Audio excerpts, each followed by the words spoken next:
Hello friends, welcome to polytechnic Pathshala. आज हम लोग डिस्कशन करने जा रहे हैं आपका मशीन डिजाइन का प्रीवियस ईयर पेपर के बारे में, ठीक है, जो कि हुआ था पिछले साल मार्च 2021 में। ठीक है, मार्च 2021 में आपका एग्जाम हुआ था। क्यों हुआ था? क्योंकि कोरोना की वजह से एग्जाम आपका लेट हुआ था। इस बार तो बहुत पहले हो रहा है। ठीक है, तो इस पेपर के बारे में हम लोग डिस्कशन करने जा रहे हैं। इस पेपर को पेपर के बारे में डिस्कशन करने से पहले आपको कुछ चीज़ें बता दें कि हमने क्या किया है कि जो इम्पोर्टेंट क्वेश्चंस हैं, ठीक है, उस क्वेश्चन का वीडियो बनाया हुआ है। ठीक है, जो बहुत इंपॉर्टेंट क्वेश्चन है, जो थ्योरी ऑफ मशीन और मशीन डिजाइन में पूछे जा सकते हैं, उसका हमने वीडियो बनाया। उसको जाके पहले देख लीजिए। ठीक है, तो वो वीडियो आपको कैसे मिलेगा? आप जो है चैनल पर जाएंगे, आप वीडियो चैनल पर ही देख रहे होंगे, प्लेलिस्ट सेक्शन में जाइए चैनल पे। ठीक है, और प्लेलिस्ट में नीचे जाएंगे तो एक प्लेलिस्ट बना होगा सेमेस्टर एग्जाम में पूछे जाने वाले महत्वपूर्ण प्रश्न, उनका सेक्शन बना होगा। तो उस सेक्शन में जाके आप क्या कर सकते हैं, महत्वपूर्ण प्रश्नों के सेक्शन में जाके आप क्या कर सकते हैं, वहां से आप उन प्रश्नों को देख सकते हैं। ठीक है, उन प्रश्नों को जब आप देख लेंगे तो आपको क्या पता चल जाएगा क्या क्या पूछा जा सकता है। ठीक है, अब मान के चलिए पूरी श्योरिटी तो नहीं लेंगे, लेकिन हाँ ये है कि लगभग सभी क्वेश्चन उसी से आ जाते हैं। मतलब आप 50 क्वेश्चन तो 50 नंबर तो आप अटेम्प्ट कर ही लेंगे अगर उन क्वेश्चंस को तैयार कर लेते हैं तो।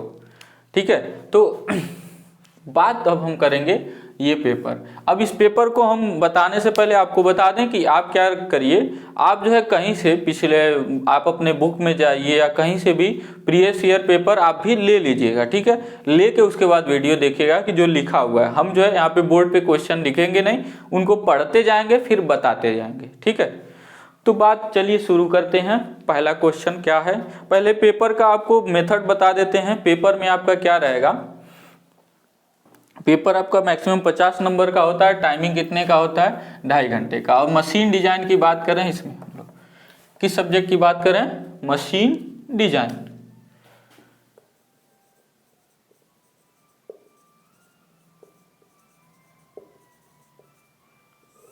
ठीक है, मशीन डिजाइन की बात करेंगे। ठीक है, मशीन अभिकल्पन की बात हम लोग करेंगे।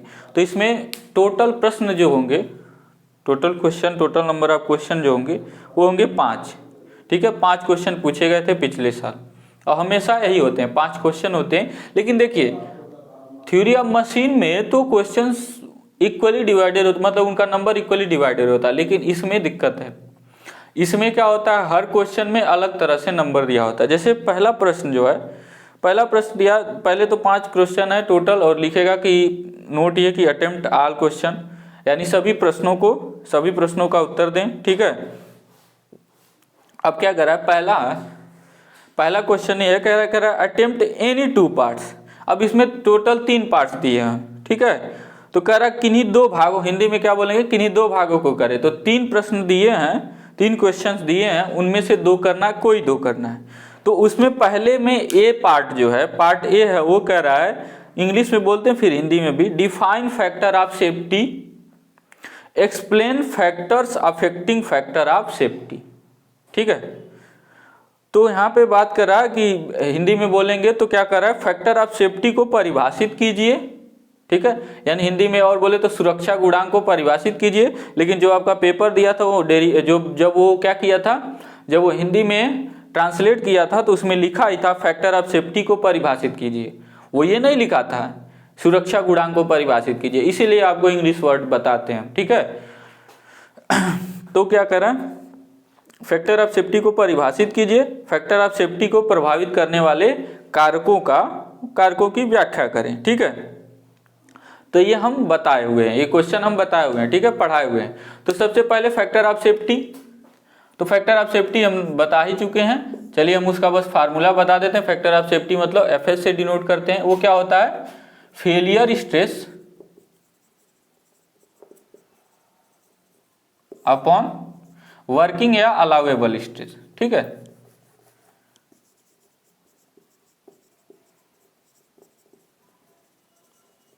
तो फैक्टर ऑफ सेफ्टी से मतलब क्या होता है कि हम क्या करते हैं, कंपोनेंट का एक रिजर्व स्ट्रेंथ रखना चाहते हैं, ठीक है ना। कुछ स्ट्रेंथ जो कंपोनेंट आप डिजाइन करते हैं उनका स्ट्रेंथ आप रिजर्व रखना चाहते हैं। क्यों? क्योंकि ऑपरेशंस कभी कभी जो है आप आइडियल से बदल भी सकते हैं। जो आप ऑपरेशन माने हुए थे, जैसा ऑपरेटिंग कंडीशन कहने का मतलब जो मतलब संचालन की परिचालन की जो स्थितियां हैं वो बदल सकती हैं, है ना।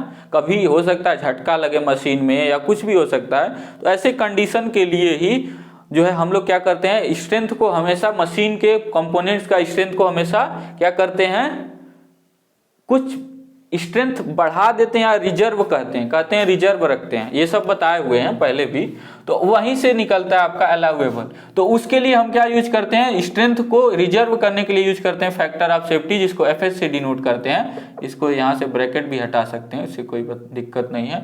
वो क्या होता है, तो यहाँ से देखिए इसका मतलब ये हो गया कि जो अलाउएबल स्ट्रेस है,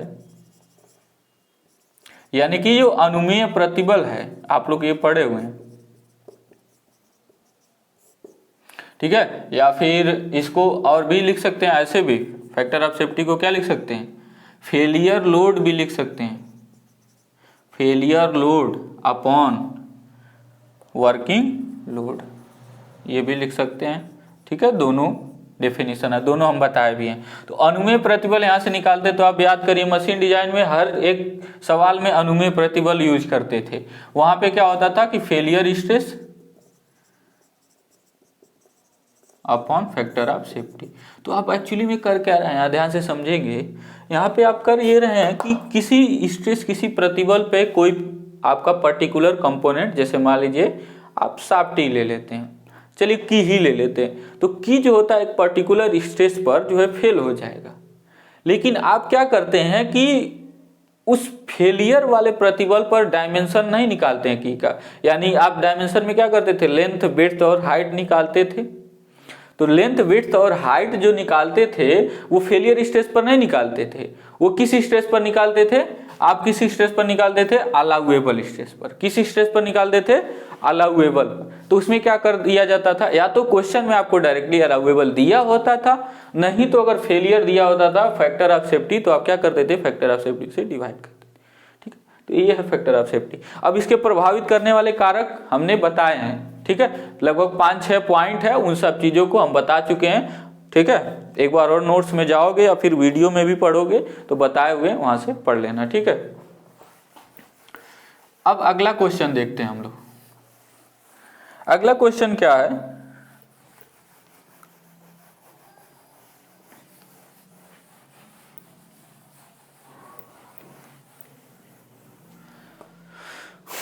अगला क्वेश्चन है right definition of machine design, list out factors influencing design of machine element, ठीक है। तो हिंदी में पढ़ें तो यही प्रश्न ऐसे हो जाएगा कि मशीन डिजाइन की परिभाषा लिखिए और मशीन तत्वों को डिजाइन को प्रभावित करने वाले कारकों को सूचीबद्ध कीजिए, ठीक है ना। तो देखिए जो फैक्टर इन्फ्लुएंस करते हैं किसी मशीन डिजाइन के, मतलब कोई भी मशीन डिजाइन का एलिमेंट, कोई भी मशीन का एलिमेंट है, उसके डिजाइन में जो भी चीजें आती हैं वो सब हम बताए हुए हैं, ठीक है। उसमें मिल जाएगा आपको। और मशीन डिजाइन क्या होता है इसका डेफिनेशन, तो हमने कई 2-3 डेफिनेशन बताया हुआ है। जितना डेफिनेशन वो तीनों डेफिनेशन लिख देंगे, और अच्छी बात है 2 लिख देंगे तो ठीक है, तो भी ठीक है। केवल एक मत लिखिएगा, कम से कम 2 तो लिखिएगा, 2 से 3, ठीक है। अब बात करते हैं हम लोग अगला पार्ट सी। तो इसमें 3, ये 2 हो गए, तो ये 2 कर लीजिए, या एक सी वाला, इसमें से सी को भी कर सकते हैं, बस केवल 1 करना, केवल 2 करना है इन 3 में से। तीसरा क्या है, enumerate various design failure theories and explain maximum principal strength theory, ठीक है। तो कह रहा है कि enumerate various design failure theories and explain maximum principal strength theory. Hindi में क्या है कि डिजाइन विफलता के सिद्धांतों को सूचीबद्ध करें और क्या करें, तथा मैक्सिमम प्रिंसिपल स्ट्रेंथ सिद्धांत यानी मैक्सिमम प्रिंसिपल स्ट्रेंथ थ्योरी को समझाइए। तो याद करिए हम बताए थे कितने फेलियर थ्योरीज होते हैं, 5, ठीक है। 5 फेलियर ऑफ थ्योरीज होते हैं। पहला कौन सा है? मैक्सिमम प्रिंसिपल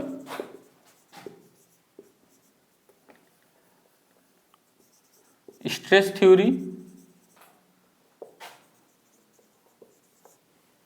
ठीक है। एक सेकेंड वेट करेंगे आप।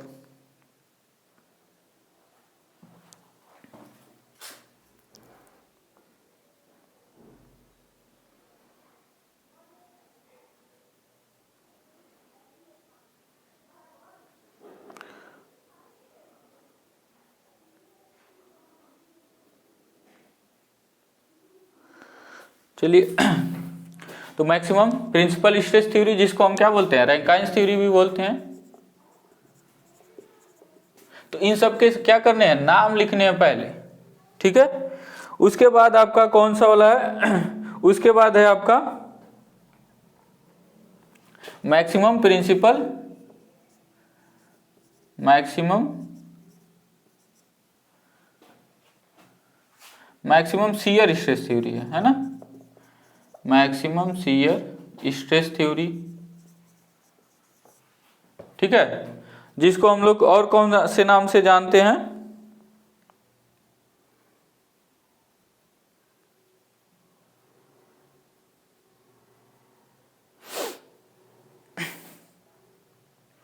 तीसरा क्या कौन सा है आपका? मैक्सिमम, इसको हम लोग ट्रेस्का और गेस्ट थ्योरी से थ्योरी के नाम से भी जानते हैं, ट्रेस्का, ठीक है, एंड गेस्ट थ्योरी जो है सब बताए हुए हैं। कूलम, ट्रेस्का एंड गेस्ट थ्योरी, और उसका है उसके बाद है डिस्टॉर्शन एनर्जी थ्योरी, ठीक है। इसी प्रकार से बता दें चौथा कौन सा वाला है? डिस्टॉर्शन एनर्जी थ्योरी में बताए थे आपको, डिस्टॉर्शन एनर्जी यूडी का फार्मूला बताए थे। क्या बताए थे? याद करिए।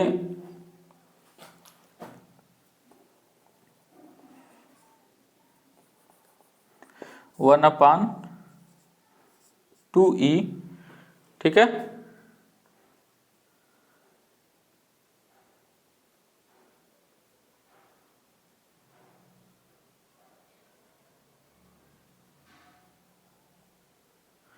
वन अपान म्यू, देखिए इसमें एक तो डिस्टॉर्शन एनर्जी का एक फार्मूला था। फार्मूला क्या था? 1 प्लस म्यू अपान 6E, और क्या था? सिग्मा 1 का स्क्वायर प्लस सिग्मा 2 का स्क्वायर, याद करिए जो है फार्मूला। और उसके बाद इसी को हमने जब बताया कि यही जो है, जब सिंपल टेंशन टेस्ट में जब सिंपल टेंशन टेस्ट किया जाएगा तो वहाँ पे जो एनर्जी हो जाएगा वहाँ पे कैसे लिखते हैं? याद करिए, डायरेक्टली जो होगा SYT का स्क्वायर अपान 2E लिखते हैं, ठीक है। और इसको इन दोनों को बराबर कर देते हैं, sigma 1 square sigma 2 square plus sigma 3 square, ठीक है ना, करते थे ना यहाँ पे। और क्या करते थे? ऐसे नहीं था, सिग्मा 1 माइनस सिग्मा 2 का whole square, sigma 2 minus sigma 3 का होल स्क्वायर, और प्लस सिग्मा 3 माइनस सिग्मा 1 का होल स्क्वायर, ठीक है। इन दोनों को बराबर करके फिर जो है एक रिलेशन बनाते थे कि SYT और सिग्मा में क्या रिलेशन होगा। उसमें भी अभी जो है वहाँ पे जो हम लोग जब बात करते हैं, जब कौन सा, जब सिंपल टेंशन टेस्ट करते हैं तो वहाँ पे क्या होता है? सिग्मा 1 बराबर होता है, ये जो पीछे पढ़े होंगे बच्चे वही समझ पाएंगे, ठीक है ना। ये सब चीज़ें जो बता रहे हैं, जो हमसे पढ़े होंगे पीछे जो है, जो है जिन्होंने परचेज किया होगा हमारा बैच, सिग्मा 1 बराबर SYT के ही बराबर हो जाता है जब यील्ड होना स्टार्ट होता है, ठीक है ना, कंपोनेंट में। सिग्मा 1 बराबर SYT के ही बराबर हो जाता है, ठीक है। वहाँ पे रख देते हैं, यहाँ पे जो है जो फार्मूला आता है इसमें फाइनली जो SYT हमारा बन के आता है, ठीक है। और टाउ में जो रिलेशन बन के आता है वो क्या बन के आता है? जो एक्चुअली में आता है SYT अपान 3 √3 और टाउ। तो जो मैक्सिमम टाउ मैक्स कहते हैं इसको, जो टाउ मैक्स होता है, मैक्सिमम जो शियर स्ट्रेस होता है वो क्या होता है? यील्ड स्ट्रेंथ का 1/√3 हो जाता है ना। ये इसके आधार पर था, और मैक्सिमम शियर स्ट्रेस थ्योरी के आधार पर क्या होता था? आधा होता था, ठीक है। तो ये 3 हो गए। चौथा क्या है? चौथा है आपका maximum maximum principal strain theory, ये क्या है? मैक्सिमम प्रिंसिपल स्ट्रेन थ्योरी है, ठीक है ना, जिसको हम लोग सेंट विनेंट्स थ्योरी भी बोलते हैं। तो चौथा वाला हमको बताना है, ठीक है ना, इसमें से ये तीनों नहीं, चौथा वाला जो है डिस्क्राइब करना था। तो उसमें हम बताए थे कि जो मैक्सिमम प्रिंसिपल स्ट्रेस होता है, सॉरी स्ट्रेन जो होता है, ठीक है, उसको कैसे देते हैं? Epsilon is equal to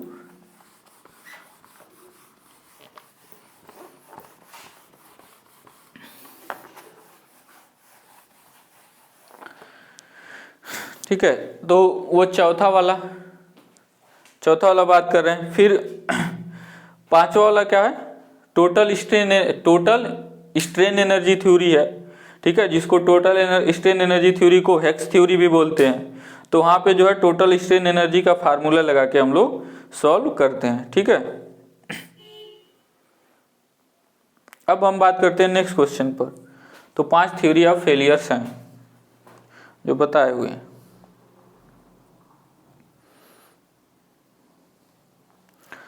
next question है आपका दूसरा क्वेश्चन। तो इन तीनों में से कोई आपको 2 करने हैं, ठीक है। दूसरा अटेम्प्ट एनी 2 पार्ट्स, कोई 2 पार्ट्स अटेम्प्ट करना। ए है, कह रहा है explain following 2 terms with the help of A NEET sketch. पहला लिख रहा है टेंसाइल लोड, दूसरा लिख रहा है बेंडिंग लोड और तीसरा लिख रहा है ट्विस्टिंग लोड, ठीक है। हिंदी में इसको अगर पढ़े तो क्या है? निम्नलिखित शब्दों की व्याख्या स्वच्छ आकृति के साथ करें, सहायता से करें। पहला है टेंसाइल लोड, तनाव भार, दूसरा बेंडिंग भार, तीसरा ट्विस्टिंग भार, ठीक है। तो टेंसाइल लोड क्या होता है आप लोग जानते हैं, ऐसा लोड जो किसी कंपोनेंट की लंबाई में वृद्धि करने का प्रयास करता है या वृद्धि करता है, उसको टेंसाइल लोड करते हैं। ऐसे बना देंगे, पी लिख दीजिए मान लीजिए।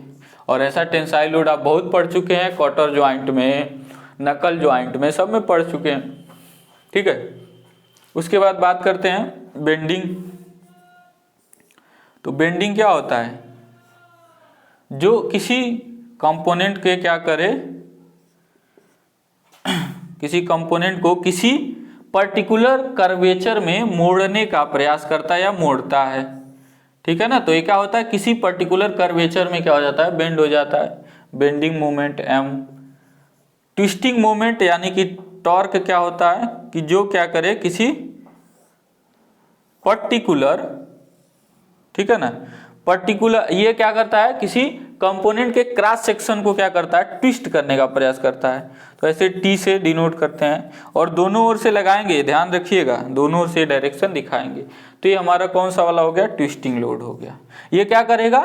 मरोड़ लाएगा, किसमें? क्रॉस सेक्शन में, ठीक है ना। तो जैसे यहाँ पे एक क्रॉस सेक्शन है, यहाँ पे एक क्रॉस सेक्शन है, तो इसमें क्या करेगा? ये ट्विस्ट लाएगा, ठीक है। तो इन तीनों को ही लिखना था और फिगर बना के लिखना था, ठीक है। तो डेफिनेशन जो है आप ऐसे लिख लेंगे। उसके बाद दूसरे का वो कह रहा है, यानी बी वाला पार्ट कह रहा है a brass and with a brass rod with diameter 30 centimetre and length L0, L0 लिखा है, वही L0 हम बोल रहे हैं। Rest vertically on ground, a man with mass of 80 kg climbs on the top of the rod and it compresses delta L. Delta L क्या हो जाता है? उसकी लंबाई में कमी आ जाती है। करें determine percentage decrease of length of rod. E is equal to दिया है 100 into 10 to the power 9 newton per metre square, G is equal to दिया 9.81 मीटर पर सेकेंड स्क्वायर। तो कैलकुलेटर आपके एग्जाम में अलाउड होता है, कैलकुलेटर लेके जरूर जाएंगे मशीन डिजाइन के पेपर में, अदरवाइज आपको आप दिक्कत में आ जाएंगे। अब देखिए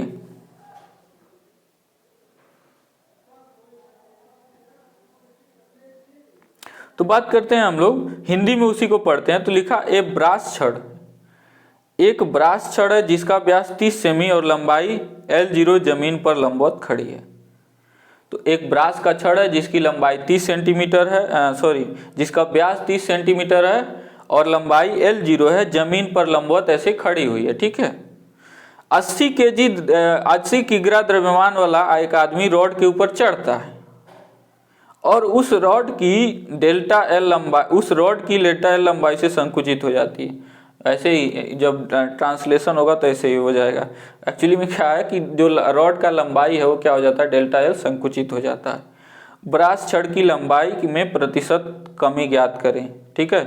तो देखिए ब्रास छड़ में प्रतिशत कमी, देखिए ऐसे सवाल जो है ये मशीन डिजाइन के एक्चुअली में नहीं है, पिछली बार जो है पूछ दिया था कैसे ये एक्चुअली मॉस का सवाल है, आपका मॉस का क्वेश्चन है, लेकिन आप यहाँ पे लगा सकते हैं, ठीक है। लगा कैसे सकते हैं, फार्मूला क्या है आपका पता है, डेल्टा एल बराबर क्या होता है, एफ एल अपान ए ई। हम बस बता देते हैं आपको करना क्या है, ठीक है, आप लोग कर लेंगे क्योंकि इतना समय नहीं है, पेपर पूरा करवाने लेंगे बहुत लंबा समय चला जाएगा। तो डेल्टा एल बराबर क्या होगा, एफ एल अपान ए ई, ठीक है। ये हो गया डेल्टा एल। तो लंबाई में प्रतिशत कमी जो है बता रहा ना, देखिए क्या हो रहा है, ऐसे जमीन इसको मानिए तो ऐसे जमीन पे पड़ा हुआ है और ये इसके ऊपर यहाँ पे आके आदमी क्या होता है, यहाँ पे आके आदमी बैठ जाता है, 80 केजी का आदमी, तो बैठने से बल लगेगा और ये अंदर धंस नहीं रहा है, ठीक है। दोनों ओर से क्या हो रहा है, इस पे कंप्रेशन हो रहा है जिससे लंबाई में कमी आ जा रही है। तो डेल्टा एल बटे एल जो हो गया यही पूछ रहा है, ठीक है। आप ऐसे इसको भी आप ऐसे भी लिखते होंगे डेल्टा एल, ठीक है, delta L is equal to, तो डेल्टा एल बटे एल हमको निकालना है। एक्चुअली में वहां पे यहाँ पे क्या दिया है, इनिशियल लेंथ जो आपका दिया है वो क्या दिया है, एल नॉट, एल जीरो लिखा है। तो इसी में पूछ रहा है प्रतिशत कमी बताइए, यानी इसमें 100 का क्या कर देना, गुणा कर देंगे तो ये क्या मिल जाएगा आपको, प्रतिशत मिल जाएगा। लेकिन यही निकालना है, ये इतना गुणे 100, तो यानी कि यहाँ पर क्या हो गया, एफ ए अपान ई गुणे 100, यही आपको निकालना है।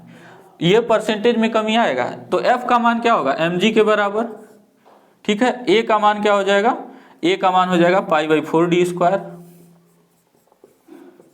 और ई का मान दिया ही है। अब इन सभी मानों को आप रख देंगे जैसे जैसे क्वेश्चन में दिए हैं, आपको मिल जाएगा। और 100 का गुणा भी है, अभी 100 का गुणा भी करा लेंगे।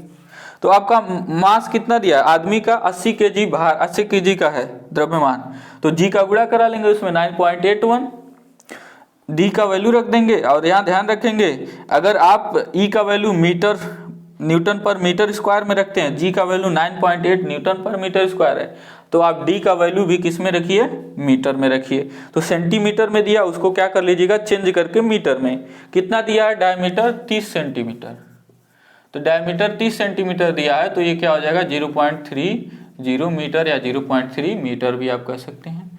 इस वैल्यू को रखेंगे तब जाके आपका आंसर आएगा, करेक्ट आंसर आएगा, आ जाएगा आंसर, यहाँ से रख के मिल जाएगा आपको, ठीक है। तो ये हो गया दूसरे का दूसरा पार्ट, बी वाला। अब दूसरे का सी वाला पार्ट देखते हैं। सी वाला पार्ट में क्या कर रहा है, क्वेश्चन क्या कर रहा है, a hollow shaft having 230 mm and 310 mm internal and external diameter respectively, ठीक है। तो एक हालो शाफ्ट है जो कि 230 mm और 310 mm का डायमीटर है, चेन मतलब डायमीटर है। चलिए पहले पूरा पढ़ लेते हैं, ठीक है, हिंदी इंग्लिश और हिंदी दोनों, फिर बताते हैं। ये hollow shaft having 230 mm and 310 mm internal and external diameter respectively rotates at 120 rpm and transmits power 2237 kilowatt. बहुत ज़्यादा है, बहुत हाई पावर है, ठीक है।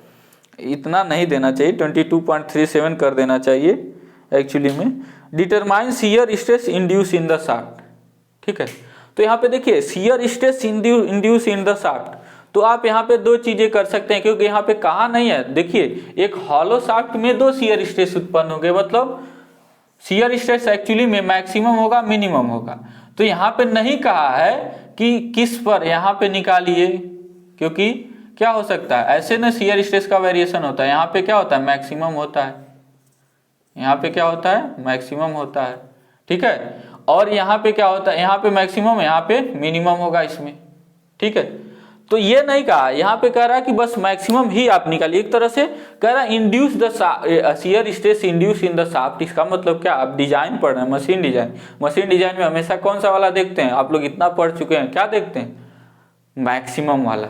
तो यहाँ पे मैक्सिमम कैसे निकालेंगे, मैक्सिमम शियर स्ट्रेस, तो हालो शाफ्ट के केस में अब देखिए हिंदी वाला भी पढ़ देते हैं, नहीं तो हिंदी वाले बच्चे कहेंगे कि कहाँ जो है छोड़ दे रहे हैं।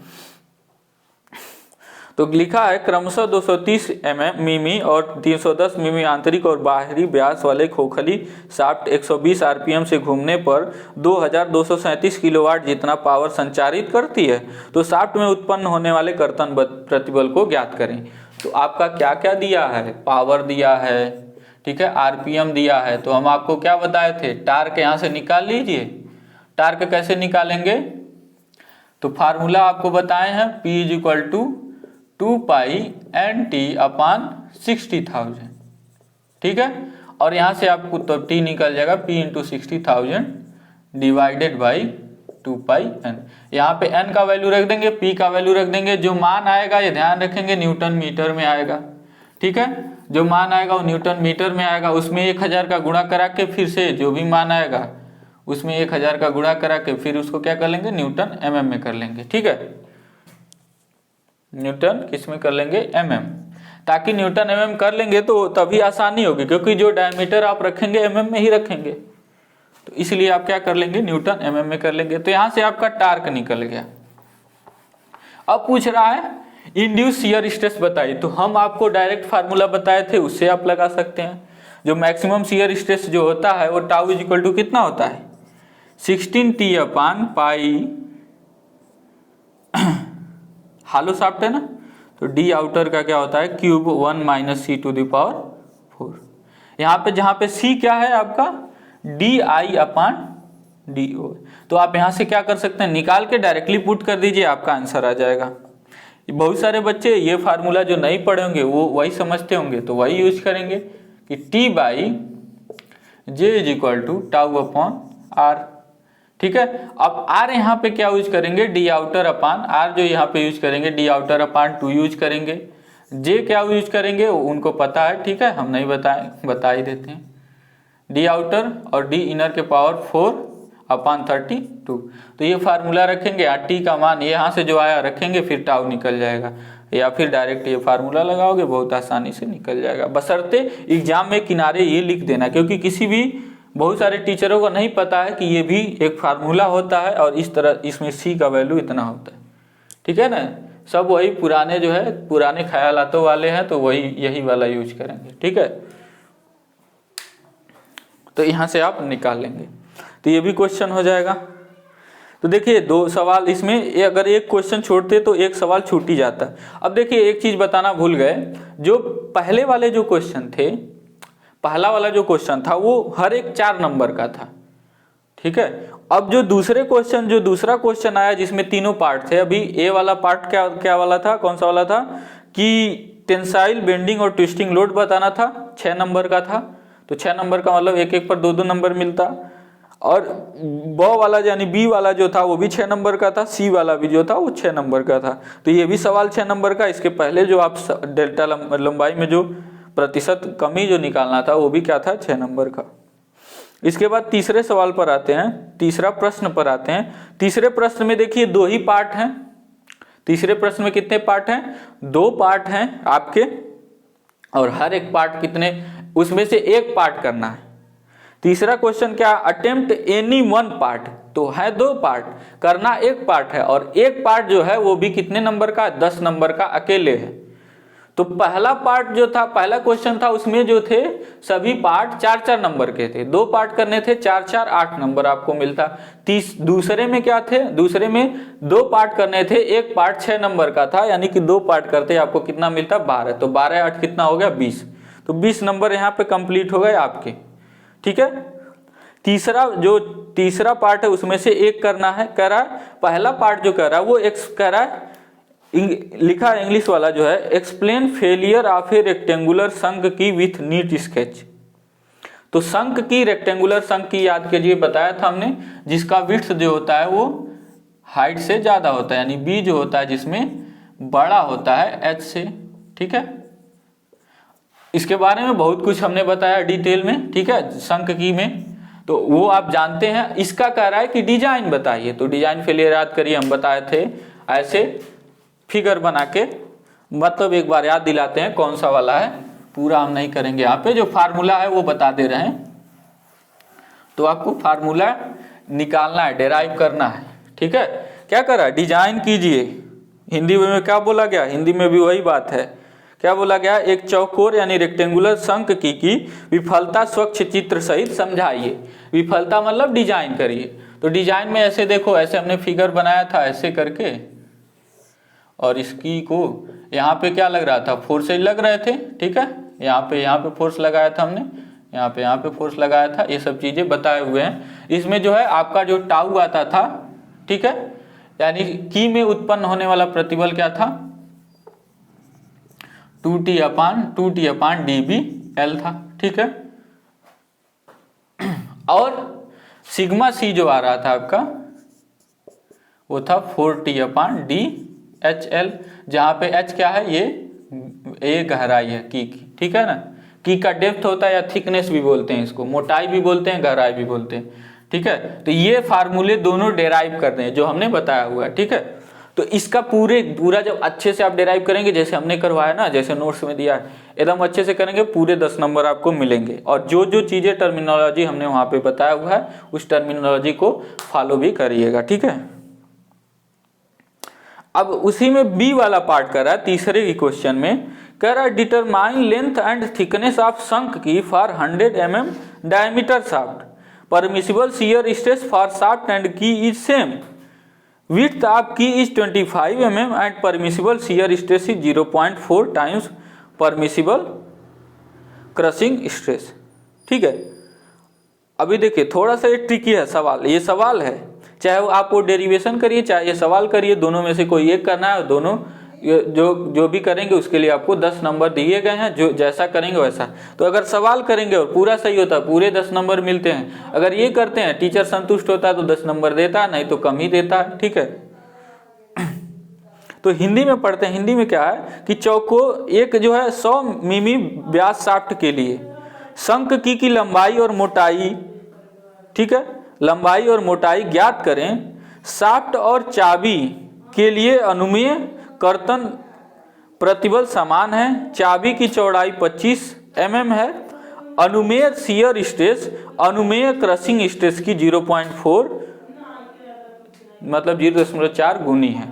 तो आपको क्या करना है, इस सवाल को हल करना है। तो इस सवाल को जब हल करेंगे तभी आपको नंबर मिलेगा।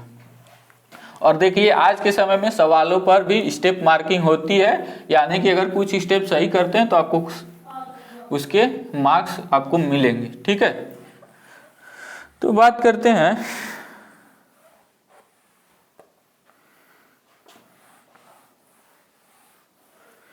तो लेंथ और थिकनेस निकालना है की का, यानी लेंथ और थिकनेस निकालना है। तो लेंथ L है और थिकनेस क्या है, थिकनेस मतलब H निकालना है, ठीक है। और क्या दिया हुआ है क्या क्या गिवन है, शाफ्ट का डायमीटर 100 mm। देखिए आप ऐसे नहीं लिखेंगे, आप लिखेंगे डायमीटर ऑफ शाफ्ट D, ठीक है, ऐसे सारी चीजें लिखेंगे, ठीक है। और उसके बाद क्या कर रहा है, permissible shear stress for shaft and की इज सेम, जो की और शाफ्ट के लिए परमिसिबल शियर स्ट्रेस है वो सेम है, ठीक है। उसके बाद कर रहा है विड्थ ऑफ की is 25 mm and permissible shear stress is 0.4 times permissible crushing stress. तो परमिसिबल जो शियर स्ट्रेस है क्रशिंग स्ट्रेस का, यानी जो टाउ है और सिग्मा सी में क्या रिलेशन है, टाउ जो है वो 0.4 टाइम्स सिग्मा सी है, कह रहा है ना। ये परमिसिबल शियर स्ट्रेस टाउ होता है और permissible crushing stress sigma C, जो टाउ है वो सिग्मा सी का कितना 0.4 टाइम्स है, ठीक है। विड्थ ऑफ की इज 25 mm, बी जो है वो कितना है 25 mm है, ठीक है। तो पूछ रहा है आप निकालिए, क्या निकालिए, ये L और H निकालना है की के लिए, ठीक है। तो आप देखिए यहाँ पे एक अगर ये दे दिया है तो यहाँ पर भी ये फार्मूला यूज कर लीजिए। देखिए एक्चुअली में आप कैसे यूज करेंगे, एक्चुअल जो डिजाइन होगा देखिए ये करेंगे। देखिए कई तरह से बच्चे किए होंगे और उनको नंबर भी मिला होगा, क्योंकि ये इसमें थोड़ा सा क्या है अलग तरीके से, क्योंकि टार्क वगैरह कुछ नहीं दिया है। तो पहला चीज ये कह रहा है कि जो शाफ्ट के लिए शियर स्ट्रेस है और की के लिए शियर स्ट्रेस है परमिसिबल, क्योंकि कहा गया है यहाँ पे देखिए permissible shear stress for shaft and की इज सेम। तो की के लिए और शाफ्ट के लिए सेम है। तो की के लिए क्या होता है, या शाफ्ट के लिए कितना होता है 16T/πd क्यूब होता है। बताया है ना ये फार्मूला, जो लोग हमसे पढ़े वो जानते हैं, ठीक है। इस तरह से डायरेक्टली कर सकते हैं। और की के लिए क्या होगा 2T/dBl, ठीक है, 2T/dBl हो जाएगा। तो यहां से क्या कर सकते हैं आप, dB रख के l का वैल्यू यहां से निकाल सकते हैं, क्योंकि t से t कट जाएगा और यहां से l निकाल लेंगे, कितना हो जाएगा 16 या 2 से काट दीजिए तो 8 बार में कट गया, ठीक है। तो 8 dB, क्योंकि dB यहाँ चला जाएगा, L भी यहाँ चला जाएगा, L ही तो निकालना है, सॉरी ऐसे नहीं निकलेगा, L यहाँ पे आएगा तो ये सब नीचे चला जाएगा। तो L इज इक्वल टू क्या होगा, L यहाँ पे भेज दीजिए और इधर πd³ हो जाएगा और ये हो जाएगा dB और 8 हो जाएगा, ठीक है। यहाँ से आप निकाल लेंगे L लंबाई, ठीक। अब देखिए ध्यान से, उसके बाद अभी तो लंबाई आपने निकाला, उसके बाद बात करते हैं h गहराई की। तो h में क्या कह रहा है, जो टाउ है वो कितना है 0.4 सिग्मा c के बराबर है, ठीक है। तो tau is equal to 0.4 sigma c, ठीक है। तो यहां से क्या निकाल लेंगे, tau is equal to 2T/dBl is equal to, यहां पे क्या हो जाएगा 0.44T/dHl। तो यहां पे जब वैल्यू रखेंगे, देखिए सारा चीज आपको पता है, ये वैल्यू सब कटेंगे, ठीक है। H बस बच जाएगा, D से D आप काट सकते हैं यहाँ पे, ठीक है। यहाँ से भी आप D से D एक काट सकते थे, D से D काट सकते हैं, L से L काट सकते हैं, H का वैल्यू यहाँ से आ जाएगा, ठीक है। क्या कर लेंगे, यहाँ से H का वैल्यू निकाल लेंगे।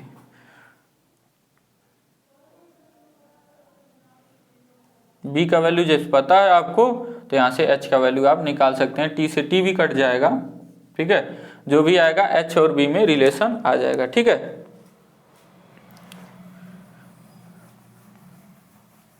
ये हो जाएगा आपका यहाँ से आंसर। तो यहाँ से H निकल जाएगा और यहाँ से L निकल जाएगा।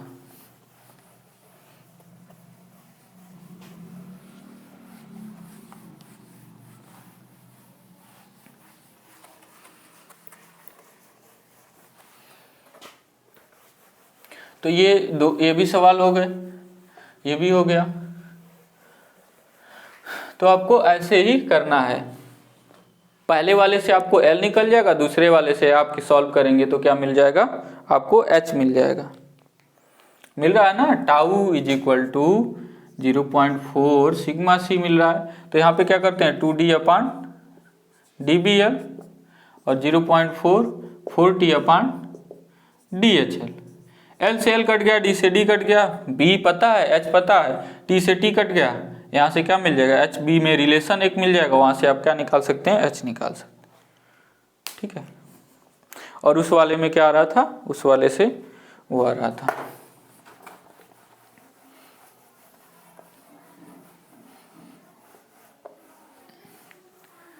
अब देखिए, अब अगला चौथा वाला। तो चौथा वाला हम लोग देखते हैं, कह रहा अटेम्प्ट एनी वन पार्ट, इसमें भी एक पार्ट करना है, ठीक है, और इसमें भी एक पार्ट करना है, और एक पार्ट कितने का 10 नंबर का, दो पार्ट है और उसमें से एक पार्ट करना है। तो ये कह रहा with the help of NEET sketch explain various parts of नकल ज्वाइंट, यानी नीट स्केच से आप क्या करिए नकल ज्वाइंट के वेरियस पार्ट्स को बताइए। तो हमने नकल ज्वाइंट बताया ये कैसे फिगर होता है, अब यहाँ पे थोड़ी बताएंगे, यहाँ पे थोड़ी बनाएंगे, ठीक है। आपको बताए हुए पूरे डिटेल में 3D के साथ भी बताए हुए हैं, ठीक है। तो जब नकल ज्वाइंट चलिए हो तो क्या नकल ज्वाइंट कैसे बनता है बना लेंगे, लेकिन केवल उतने से काम नहीं चलेगा, नीट स्केच एकदम बनाएंगे। और आपको देखिए आपको पेन ही यूज करना है, आपको ऐसे नहीं करना, स्केच कह रहा है, आपको एग्जैक्ट डायमेंशन नहीं खींचना है। ये गलतफहमी में मत रहिएगा कि मशीन डिजाइन में आपको, क्योंकि आप नकल ज्वाइंट वगैरह देखते हैं तो आप उतने ही डायमेंशन का लगिए जैसे आप ड्राइंग में करते थे, वैसा नहीं करना है। आपको क्या करना, बस नीट स्केच बस कर देना। नीट स्केच मतलब अच्छे से जो है स्केच मतलब ड्रा कर देना, ठीक है। अब उसके बाद देखिए, उसके बाद क्या है, उसके बाद क्या करना है आपको, सारे पार्ट्स को लिखने हैं। उसमें क्या क्या पार्ट्स हैं हम बताए भी हैं। देखिए 3D भी हमने दिया हुआ है और बनाया भी है, तो 3D अगर पॉसिबल हो, आप अगर बना पाते हो तो बना दीजिए, इससे आपको और अच्छा नंबर मिलेगा।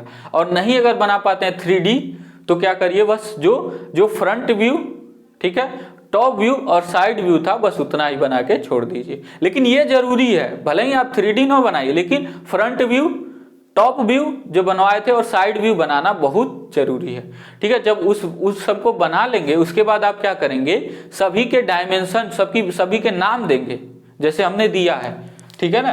जैसे हमने बताया सारा जो है डी आउटर, डी ओ क्या था, डी क्या था, ठीक है, उसमें सारी चीजें, टी जो था, विड्थ जो था, ये सब बी क्या था, ये सभी क्या करना है आपको लिखना है एक एक करके, ठीक है। सभी क्या करना है, लिखना है। और सभी लिखने के बाद क्या करना है, इनका जो प्रोपोर्शन जो था आपस में, जो मेन रॉड होता है, रॉड के डायमीटर से जो रिलेशन होता है सारे डायमेंशन का, वो सारे डायमेंशन को लिखना है, ठीक है ना। तो इतना आप लोग याद रखेंगे, इन सभी को क्या करना है, लिख देना है, तब जाके आपको कंप्लीट पूरे 10 नंबर इसके मिलेंगे। अदरवाइज जो भी मिस कर देंगे कोई भी, तो आपको कंप्लीट नहीं मिलेंगे। तो सबसे पहले आपको एक नीट स्केच साफ साफ बना देना, साफ सुथरा, फ्रंट व्यू, टॉप व्यू और साइड व्यू। और उसके बाद उसमें डायमेंशन सारे जो है, जो क्या क्या डायमेंशन है उनके नाम लिखने। नाम के बाद डी के साथ, यानी जो रॉड, डायमीटर ऑफ रॉड होता है उसके साथ क्या रिलेशन है, जैसे सॉकेट का आउटसाइड डायमीटर का क्या रिलेशन है, जो है आपका जो स्पिगाट होता है उसका आउटसाइड डायमीटर का क्या है रिलेशन डायमीटर के साथ, ठीक है। उसके बाद जो है आपका बी के साथ क्या रिलेशन है, ठीक है। ये इंपेरिकल जो फार्मूले हम लिखवाए हुए हैं, ठीक है ना, उनको लिखना है। उसके बाद आपका जो ए होता है, जो सी होता है, ये सब क्या होते हैं, इन सब में क्या रिलेशन है, ये सब लिखना है, ठीक है। इससे होगा आपका काम। अब उसके बाद बात करते हैं उसी का दूसरा, तो उसी का बी पार्ट, यानी क्वेश्चन नंबर 4 का ही बी पार्ट क्या कह रहा है, state terminology used in riveted joint with NEET sketch. पहला चीज पिच, दूसरा चीज डायगोनल पिच, तीसरा बैक पिच या ट्रांसवर्स पिच, चौथा मार्जिन, पांचवा इफिशियंसी ऑफ रिवेटेड ज्वाइंट। तो देखिए एक एक चीज, सारा चीज हम बताए हुए हैं, ठीक है, और सारा चीज आप लिख लेंगे। तो बी क्या है, इसे हिंदी में बोले तो रिवेटेड ज्वाइंट में उपयोगी होने वाले शब्दावली आकृति सहित समझाइए। तो पहले आप क्या कर लेंगे, सिंगल रिवेटेड, डबल रिवेटेड, आप क्या कर लेंगे, देखिए आपको क्या बनाना पड़ेगा, यहाँ पे आपको कौन कौन सा फिगर लगेगा। तो सब आप जो है क्योंकि यहां पे कहीं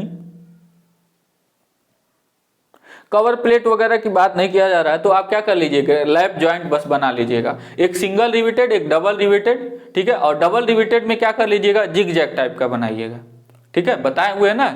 तो सिंगल रिवेटेड और डबल रिवेटेड बनाइएगा और उसमें जिग जैग टाइप का बनाइएगा, ठीक है। ये डबल रिवेटेड ही बनाइएगा, सिंगल रिवेटेड से केवल काम नहीं चलेगा, ठीक है। आप क्या करिए, डबल रिवेटेड ही बनाइए, ठीक है। और एक आप क्या बनाइए, एक जो है आप बनाइए चेन टाइप।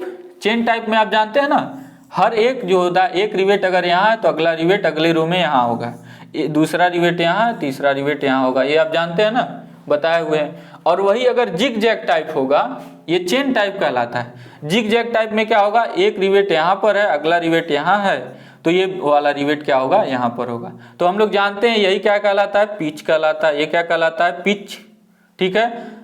और ये जो होता है ये क्या कहलाता है, ट्रांसवर्स पिच, पीटी से डिनोट करते हैं, ये सब बताए हुए हैं। ये क्या है आपका, डायगोनल पिच है, ठीक है, पीडी, क्योंकि इसमें कोई डायगोनल पिच नहीं दिखा सकते, इसमें होता ही नहीं है, इसी में होता है, तो इसीलिए ये भी फिगर बनाना जरूरी है, ठीक है। अब पूरा हम डिटेल नहीं बनाए, ये इतने से काम नहीं चलेगा, ये मत बना देना एग्जाम में, ये तो पूरा गलत हो जाएगा। इसे नहीं, ये मतलब नहीं है। यहाँ पे आपको प्लेट भी बनाना है, उसका फ्रंट व्यू भी दिखाना है। कैसे दिखाते थे, एक ऐसे प्लेट ओवरलैप्ड है, ठीक है ना, ऐसे जो है सेक्शन करके जो दिखा रहे थे पूरा, ठीक है ना। यहाँ पे डिटेल बताने लगे बहुत ज्यादा समय लगेगा, ठीक है, इसीलिए। उसके बाद मार्जिन, मार्जिन का मतलब क्या होता था कि ये प्लेट से कितना दूर है, प्लेट के एज से ये सेंटर जो है इसका कितना दूर है, वो मार्जिन, ये भी बताना है, ठीक है। उसके बाद इफिशियंसी बताना है जोड़ की, रिवेटेड ज्वाइंट की, तो याद करिए उसमें बताए हुए हैं, तो आप लोग लिख लेंगे, ठीक है।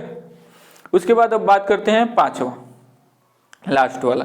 तो लास्ट वाले में पहला जो सवाल है वो ये है, explain design procedure of sleeve or muff coupling with figure, ठीक है। तो कह रहा है कि कोई अटेम्प्ट करना हो, कह रहा है explain design procedure of sleeve or muff coupling with figure. तो स्लीव या मफ कपलिंग हम बताए थे, इसका हिंदी क्या होगा, स्लीव अथवा मफ कपलिंग के लिए डिजाइन प्रक्रिया को चित्र सहित समझाइए। तो ये पूरी तरह से पढ़ाए हुए हैं। स्लीव या मफ कपलिंग क्या होता है आप लोग जानते ही हैं, ठीक है। स्लीव या मफ कपलिंग क्या होता है आप लोग जानते हैं, एक स्लीव की तरह होता है, ठीक है, दो शाफ्ट होते हैं, उसमें एक की के द्वारा जोड़ा जाता है। की में एक क्या होता है, जिब हेड होता है, ठीक है, ताकि निकालने में आसानी हो। तो उसमें सब कुछ बताए हुए हैं, उसमें डायमेंशन क्या होता है पहले बता देना है, ठीक है ना। डिजाइन प्रक्रिया को चित्र बनाकर समझाना है, तो चित्र बना देना और फिर डिजाइन प्रोसीजर लिखना। तो देखो डिजाइन प्रोसीजर में क्या था, पहले चित्र बना दो, फिर डिजाइन प्रोसीजर में एक एक करके डिजाइन प्रोसीजर हम लिखवाए हैं कि पहले स्टेप में क्या करेंगे। पहले जो है शाफ्ट का डायमीटर, क्योंकि हमको एन और पी दिया रहेगा, ठीक है, यानी कितना आरपीएम पर कितना पावर ट्रांसमिट करना। तो यहाँ से हम पहले टार्क निकालेंगे, और टार्क निकालने के बाद टार्क किस फार्मूले से निकालते हैं, वही वाला P × 60,000 वाला, ठीक है। अगर देखो न्यूटन mm में डायरेक्ट निकालना तो यहाँ 10⁶ कर देते थे, याद कीजिए, ठीक है ना। अगर आपको डायरेक्ट न्यूटन mm में ही निकालना है, न्यूटन मीटर में नहीं, न्यूटन mm में, तो यहाँ निकाल लेंगे टार्क। फिर अगला पहला स्टेप यही था। उसके बाद टाउ = 16T/πd³ से क्या निकालते थे, दोनों रॉड जो जुड़ने वाले हैं, दोनों जो शाफ्ट जो है, जो जिनको जोड़ा जाएगा कपलिंग में, ठीक है ना, जो टार्क ट्रांसमिट कर रहे होंगे उसका डायमीटर यहाँ से निकालते थे। पहला स्टेप यही था। इसके बाद एक एक करके बहुत सारे स्टेप थे, वही स्टेप्स को लिखने हैं। डिजाइन प्रोसीजर का मतलब क्या हो गया, वो स्टेप्स, कौन कौन से स्टेप्स यूज होते हैं, ठीक है।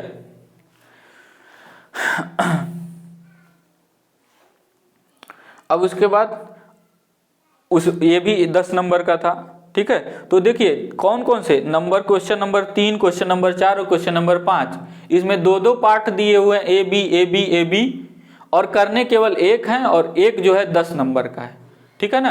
तो ऐसा केवल डिजाइन, मशीन डिजाइन में ही आपको देखने को मिलता है। थ्योरी ऑफ मशीन में आपको हर क्वेश्चन के 3 पार्ट मिलेंगे और 2 करने होंगे, और हर क्वेश्चन जो होगा, हर पार्ट जो होगा 5 नंबर का होगा, ठीक है, ऐसे होगा। लेकिन इसमें अलग होते हैं, ठीक है। तो किसी एक भाग का उत्तर दीजिए जिसमें कर दिया स्लीव अथवा मफ कपलिंग के डिजाइन प्रक्रिया को चित्र सहित समझाइए। और पांचवा का बी जो है वो कह रहा कि पावर स्क्रू में उपयोगी विभिन्न प्रकार की चूड़ियों के नाम लिखिए, तो स्वच्छ आकृति द्वारा वर्णन कीजिए।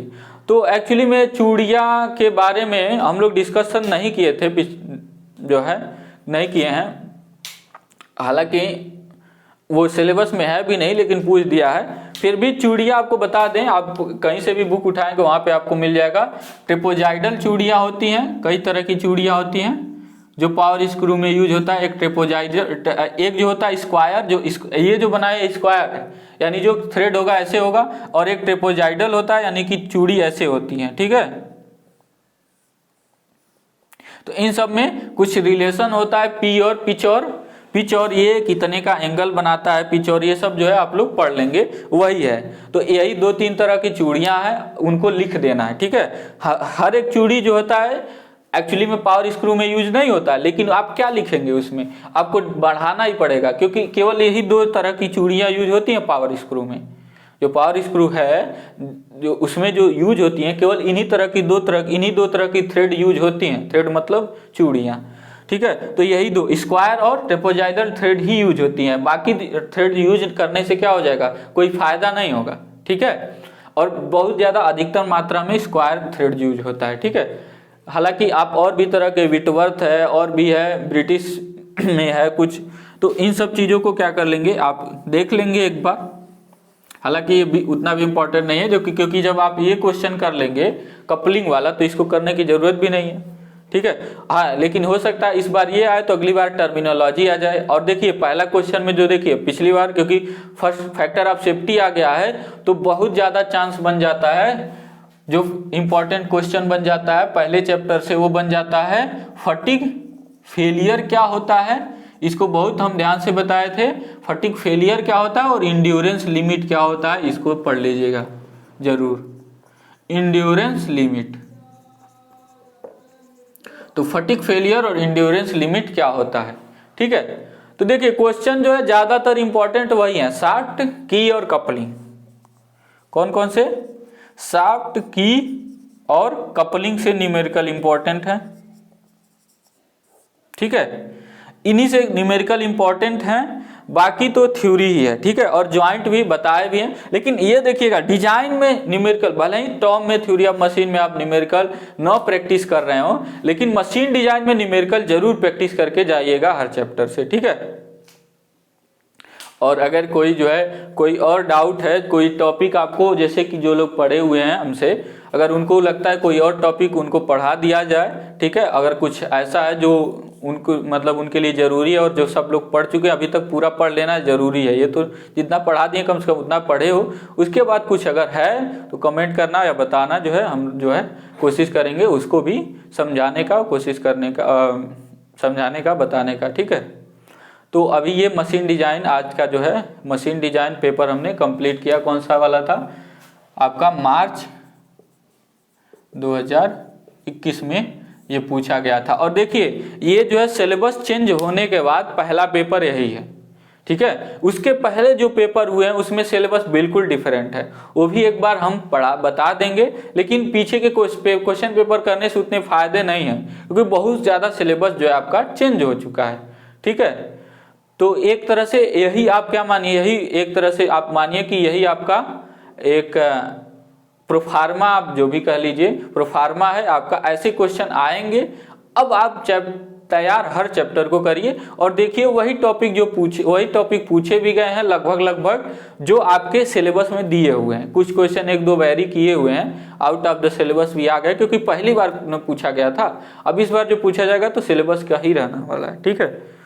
तो अब मिलते हैं आपसे नेक्स्ट क्लास में, ठीक है। कोई और पेपर थ्योरी ऑफ मशीन का भी आपको इंपॉर्टेंट क्वेश्चन का वीडियो बनाया है, पेपर का डिस्कशन हम कर देंगे, ठीक है।